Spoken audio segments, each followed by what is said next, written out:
U.S. intelligence believes the Saudi crown prince, Mohammed bin Salman, ordered the murder of a Washington Post journalist. President Trump apparently, though, does not. The president welcomed the crown prince to the White House today and angrily defended him when a reporter asked about the murder.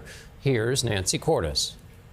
You ought to go back and learn how to be a reporter. The question that set Trump off was not an unexpected one. Now, who are you with? I'm with ABC News, sir. He was asked why Americans should trust his guest, the Crown Prince of Saudi Arabia, after the brutal killing of Washington Post columnist Jamal Khashoggi in 2018. A lot of people didn't like that gentleman that you're talking about. Whether you like him or didn't like him, things happened, but he knew nothing about it. That was not the conclusion of the U.S. intelligence community, which assessed in 2021 that Crown Prince Mohammed bin Salman did approve an operation in Istanbul, Turkey, to capture or kill Khashoggi, who was a legal U.S. resident. Today, the Crown Prince called the killing a mistake. We've improved our system to be sure that nothing happened like that, and it's painful. The moment marred an otherwise lavish welcome for the Crown Prince, who rolled out the red carpet for Trump in Riyadh this spring. On the eve of this visit, Trump approved a plan to sell F-35 fighter jets to the Saudis for the first time, despite Pentagon concerns that China, a Saudi ally, could try to steal the plane's technology. Trump was asked today if his family's deep business ties to Saudi Arabia are prompting preferential treatment by the U.S. government. What my family does is fine. They do business all over.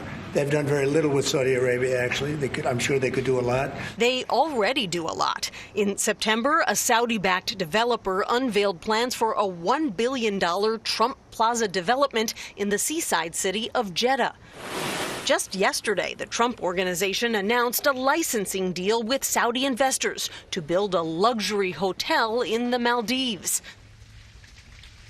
President Trump's son-in-law, Jared Kushner, who raised $2 billion in investments from the Saudis, told 60 Minutes last month that all of these deals are not conflicts of interest. They're a diplomatic advantage, enabling him to build key relationships around the world, especially in the Middle East.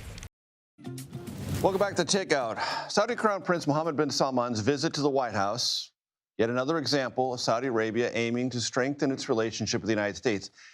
It has always been relatively strong, but they want it to be stronger. Former Ambassador at Large Nathan Sales joins us now. He is a distinguished fellow at the Atlantic Council. So, a lot was on the table. The Abraham Accords, normalizing relations with Israel, F-35 sales to the Saudi Arabia government. Assess where things are right now and where the Saudis would like to see them head under the Trump administration 2.0. Well, I think both sides have asks of the other side. The Saudis want F-35s, they want a civilian nuclear program, and they want a defense guarantee that's similar to the one that the Trump administration offered to Qatar not so long ago. On the American side, we've got asks of our own. The big prize here is Saudi normalization with Israel. I think President Trump and his team see that as a legacy cementing step. Seems like the Saudis aren't quite ready to take that step yet. Because they want some assurances about what's going to happen to the Palestinians in Gaza and the West Bank. That's right. The Saudis have said our price is a path forward for an eventual Palestinian state. Now, what does that mean in practice? I think there's a lot of play in the joints there that diplomats are going to have to try and figure out. So stay tuned. I think there's going to be some more developments there before you see people signing on the dotted line. The Americans also are going to want to see signs that the Saudis are stepping away from their relationship with China.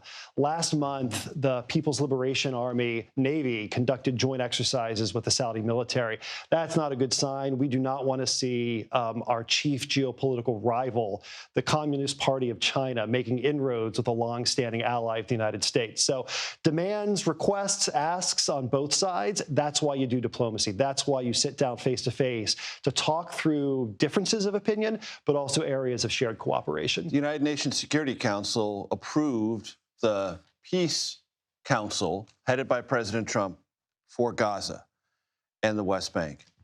And yet, there are plenty of reports going on that the Israelis, the Americans, and lots of other interested parties are talking about the future of Gaza, but Palestinians aren't there. The Saudis can't be comfortable with that. I think we're at a hinge point right now with a ceasefire in Gaza, but no firm plan yet for the way forward, because it depends on Hamas. Right. At this point, Hamas has to say yes to disarmament, to handing over power. And the Arab states, the Gulf Arab states, who've said, yeah, we're going to contribute to a security force and we're going to contribute to rebuilding Gaza, they don't want to make an investment, a multi-billion-dollar investment that's going to get blown up when Hamas decides that they're going to renew a war against Israel. So right now, the ball's sort of in Hamas's court to follow through on the commitments they've made. And the very assumption of everything you just put out by the president and his administration is that those Gulf Arab states will lean on Hamas and say, you don't have a future. You've got to get gone and get gone quick. Then we will invest. And that hasn't happened yet. So it happened, but it needs to happen again. So it happened about a month ago when President... It was all announced. It was all announced. And the most important development in ending the conflict in Gaza was when all of those Arab and Muslim states said to Hamas, the jig is up. It's time to come back to the table. Hamas got the message then, but they've been dragging their feet since then. Maybe it's time for another intervention. What would that look like? What would that sound like? Well, initially, one would hope that it would be tough diplomacy. The Americans can say to Hamas, you got to come back to the table and negotiate the precise terms of your effectively a surrender. They're used to hearing that from us. If they hear it from the Saudis and the Qataris and the Turks and other people in the region, that might carry a bit more weight. How does Jamal Khashoggi and the Saudi defensiveness about that, and clearly President Trump's defensiveness on behalf of the Saudi kingdom, factor at all into this, if at any level? Well, it's still an issue. What happened to Jamal Khashoggi, his murder at the hands of Saudi agents, was horrible. And the Trump administration held people accountable for that. We imposed during the first term sanctions on 19 individuals that were assessed to be involved in that murder. And it's also the case that, like it or not, Saudi Arabia is a close partner of the United States. And we're going to have to find a way to work together, notwithstanding events in the past and mistakes in the past and crimes in the past. We know that if you try to turn Saudi Arabia into a pariah state, as a previous president said, that they're going to run right into the arms of China, turn them into a pariah state. And what happens? In October of 2025, they're doing drills with the Chinese military. It's not in the interest of the United States to alienate them. We need to apply pressure and moral suasion to them within the context of a durable strategic relationship. Former Ambassador at Large, Nathan Sales, thank you so much. I appreciate it. Thanks for having me. Today, President Trump welcomed Saudi Arabia's Crown Prince Mohammed bin Salman to Washington, where the leaders held a bilateral meeting. The White House says the Saudi Crown Prince committed to an investment of $600 billion in the United States, though during an official bilateral meeting, the Crown Prince floated, increasing its pledge to almost $1 trillion.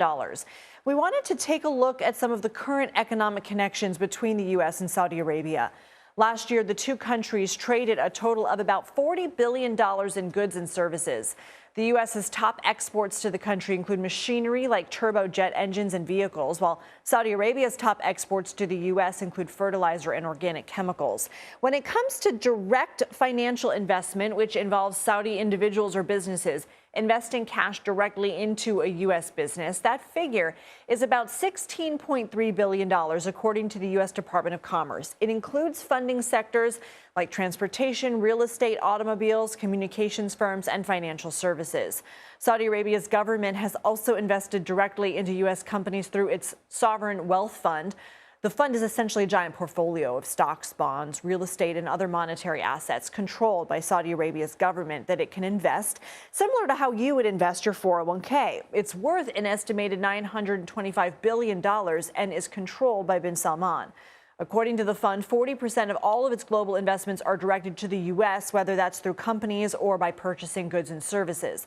Some of the U.S. companies that it currently has stakes in include Uber and the video game companies Electronic Arts and Take-Two Interactive. In the past, the fund has invested in firms like Netflix, Apple, Visa, and Walmart. Despite the Crown Prince's and Trump's remarks today, the actual total investment could be different from what is projected.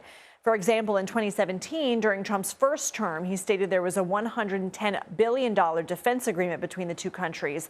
A CBS News analysis of Defense Security Cooperation Agency records found the actual total between 2017 and 2020 was closer to $23 billion. Defense analysts concluded that higher valuation came from Saudi letters of interest and not actual contracts guaranteeing the spending. I'm joined now by Karen Elliott House. She is a senior fellow at Harvard Kennedy School's Belfer Center for Science and International Affairs. She has spent years reporting on international affairs and wrote a book on bin Salman titled The Man Who Would Be King. Thank you so much for being here. Saudi Arabia's economy has seen declines in recent years. It is an economy heavily reliant on its oil industry. That's something the Crown Prince has been working to change over the past decade. Foreign investments are a big part of that. How do the Crown Prince and President Trump see economic ties with one another as mutually beneficial? I think they do right now, but it's investment is the bigger issue because our trade, as you noted, with each other is not big. We don't buy a lot of oil from them. China is their biggest trading partner. But the Crown Prince is interested in American investment in Saudi Arabia, and Trump is interested in Saudi investment in the U.S. So they both had a good time today talking to each other about investment, whether this $1 trillion investment that the Crown Prince mentioned materializes. I would be surprised because, as you noted, the earlier talk of a $110 billion defense buy hasn't yet materialized. So there's a lot of promise that doesn't necessarily follow through, but you can see the two of them enjoying talking with each other about investment and what good buddies they are. Did that part of the relationship and display of what seemed like mutual affection surprise you? No. I mean, the Crown Prince and Trump are both very big men, and they both want to be seen as movers and shakers on the world stage.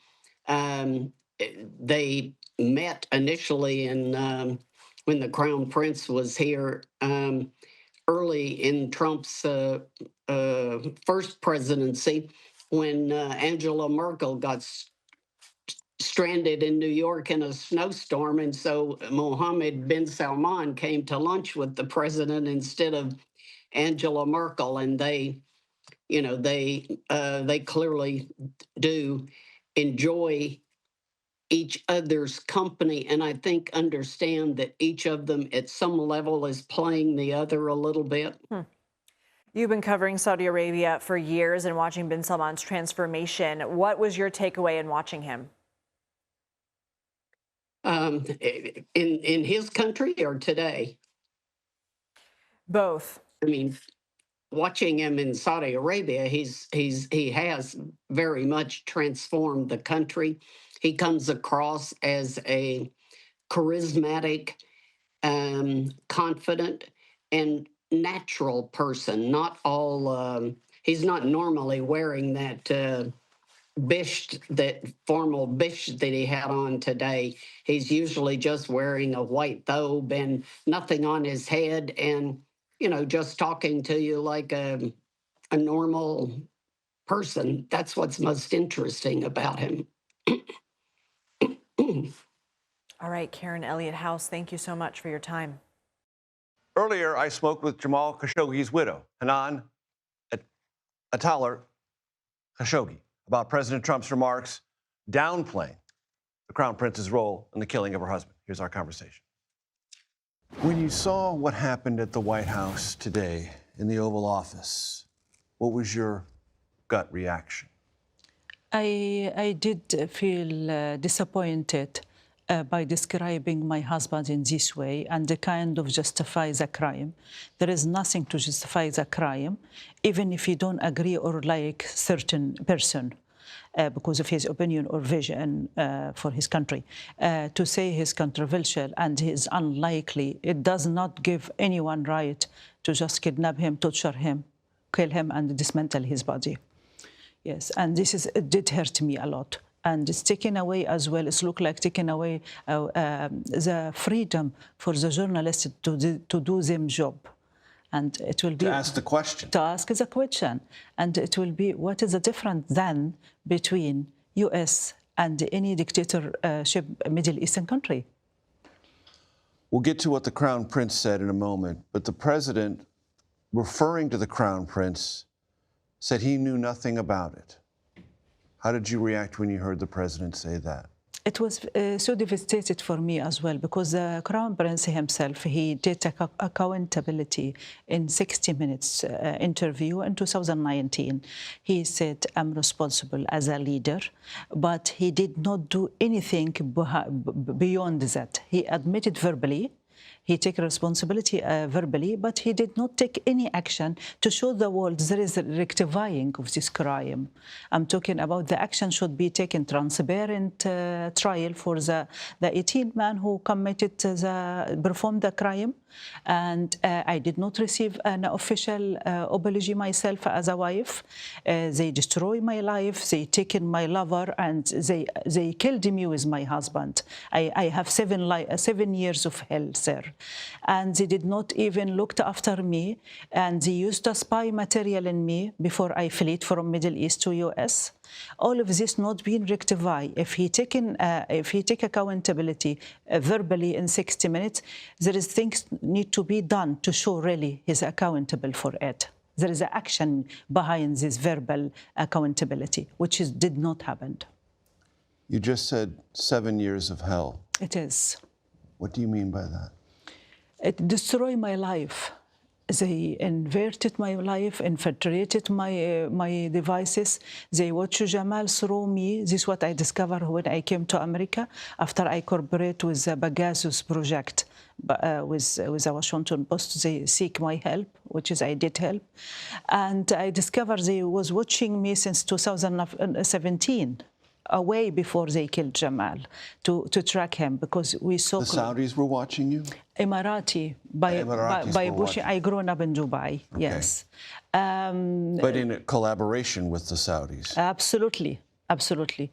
Why Emirati will watch me? I was a cabin crew with Emirates for 22 years. I'm not a public figure or a politician to be watched. They watch me to track my husband because I'm a closest one to my husband. I was sharing his mission and vision. I'm the one that was supporting him in his exile. I was speaking up, putting in my social media, but it's fire back in me. They choose to destroy my life. They detained me many times in Dubai. I've been put in under house arrest. I've been tortured until I decided to flee to America. And then they killed your husband? And killed my husband and to make my life hell. I'm isolated. I'm living away from my family. And it is very painful for me, sir. Today is the most painful day for me as well. I want to read to you what the Director of National Intelligence, Avril Haines, released in an unclassified form in February 2021. Quote, we assess Saudi Arabia's Crown Prince, Mohammed bin Salman, approved an operation in Istanbul, Turkey, to capture or kill Jamal Khashoggi.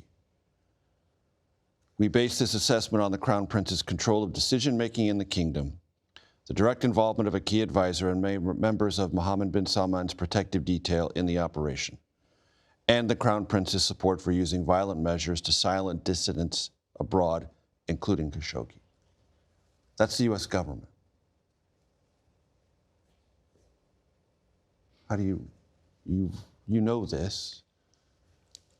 My lawyer, she did read the report. I did not read it myself, which is, it's very painful for me if they taken this decision. I'm not sure 100% the order being given by the Crown Prince himself, because I don't have the tools, I don't have that intelligence, I don't have a country to support me to dig in and to make sure. But I believe the crime has happened. There is a lot of things have to be shown to show the world they regret, and there is some change, vital change to be happen to show the world, yeah, we're not going to this crime again. You can watch the rest of my interview with Hanan Al-Atar Khashoggi on YouTube, or you can listen to it on your favorite podcast platform.